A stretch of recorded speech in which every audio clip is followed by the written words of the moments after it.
Good evening, everyone. The format for this evening, briefly, is I'll shortly introduce our distinguished panellists for this evening. Professor Sir Geoffrey Jowell will then give a short presentation on the paper that has been authored by the Bingham Centre. We'll then give a chance to each of the panellists to briefly respond and give their initial thoughts on the presentation. And then we hope to have a good amount of time for questions from the audience.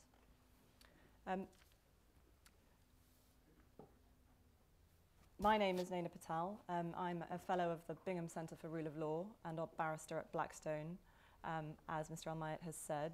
Recently returned from Afghanistan, where I worked on building the rule of law and justice in Helmand Province, Afghanistan. And that has built on work that I've done in other countries, such as Albania, Rwanda, Armenia, Kosovo and Azerbaijan, working on the democratization and the rule of law. On my far right, we have Professor Sir Geoffrey Jowell, QC, KCMG. Professor Jowell is Director of the Bingham Centre for Rule of Law, which has been set up to promote, study and train in the area of rule of law, both in the UK and internationally. Professor Sir Geoffrey is also a barrister at Blackstone Chambers and a leading expert on constitutional law. He's advised in a wide range of countries that include South Africa, the Maldives and many Caribbean islands.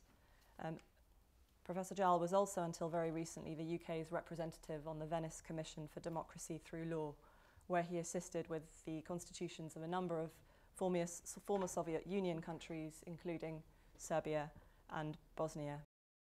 Sir Geoffrey has written a number of leading publications in the area of law and human rights, and was recently knighted for services for democracy, human rights and the rule of law. To Sir Geoffrey's left, we have Elham Saudi. Elham is co-founder and director of Lawyers for Justice in Libya, a UK NGO that has been extremely active recently, fact-finding during the investigations, fact-finding during the uprisings, assisting a number of international organisations, including the ICC, the UN Human Rights Council, to name but a few, with issues of international law and particularly international humanitarian law. Elham also advised the NTC in Libya on a number of matters of international law, including the drafting of international humanitarian guidelines for opposition fighters. Prior to founding Lawyers for Justice in Libya, Elham was a solicitor specialising in commercial law at Slaughter and May, and prior to that she studied Arabic and modern Middle Eastern studies at Oxford and law at Nottingham. To Elham's left, we have Mr. Juma Al-Ghamati.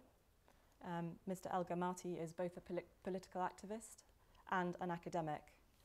He was formerly and very recently the UK coordinator of the NTC, and in that capacity, as well as previously, he has become a well-known commentator in the international media on the recent events taking place within Libya.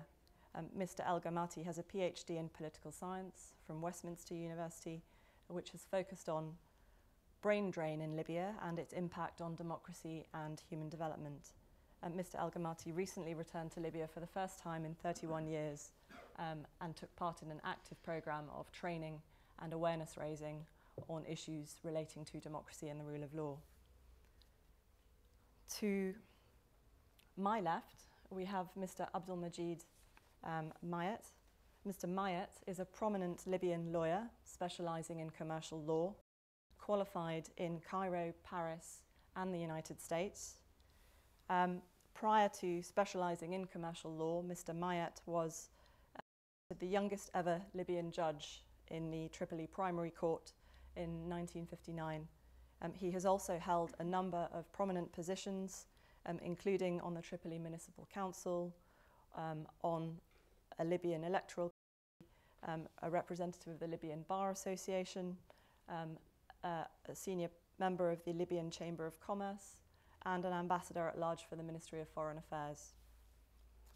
To Mr. Mayat's left, we have Dr. Faraj Najem. Dr. Najm has an MA in Diplomatic Studies, an MBA in Management and a PhD in Social Sciences. Dr. Najm is now a London-based Libyan analyst and lecturer, currently chairman of the Libyan Cultural Forum, and serves as a member in the Council of the British Academy for Libyan Studies, as well as an advisor to the Arab Society of Cyber Law, Cairo, Egypt. He has authored a number of books and contributed to many conferences and seminars. Most recently, he appeared on BBC's Newsnight and Al Jazeera's English Inside Story. And lastly, but by no means least, at the end of the table, we have Leila El-Wafi. Miss El-Wafi earned a BA in Human Services and Sociology from the George Washington University in the USA and an MA in Globalization and Development Studies from Westminster University. She currently works in private commercial law practice in the City of London, specializing in finance and infrastructure. And coming from a mixed Libyan and Egyptian heritage, Leila has experience working with a range of international and local NGOs in the Middle East and North Africa region, as well as in New York and London.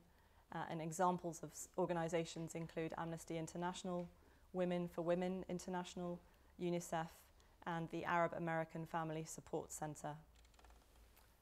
Those are our panelists for this evening. Without further ado, I'd like to invite Professor Sir Geoffrey Jowl to give a short presentation on the paper recently authored on constitutional options for Libya. Thank you very much, Naina. Good evening, ladies and gentlemen. It is a great honor, a real honor for the Bingham Center for the Rule of Law to have been asked by the Libyan Progress Initiative to undertake work on the constitutional options in Libya. The LPI have impressed me enormously with their commitment to democratic change and the rule of law in Libya, and to a new constitution that is Libyan-led and will therefore have legitimacy and sustainability for the Libyan people. The draft constitutional charter for the transitional stage has already taken the process forward to some extent, but there are many, many questions that still have to be asked and then answered. People often ask me, since I've spent so much time recently advising on constitutions in very different countries, and when they ask me this, there's usually an edge in their voice. Do you have a template which you apply wherever you go to any constitution that you come across? And the answer is, of course, a very loud no, because every country is different, and therefore every constitution must be different. And as a constitutional advisor, that is exactly what one does. One advises, and one advises on options only, and should never be so arrogant as to attempt to suggest solutions, particularly those which do not grow naturally on the local soil and fit with the country's fundamental cultural traditions and values, even though they may be changing. And it is not for me to say what those are to be, but for those who are from there to tell us that.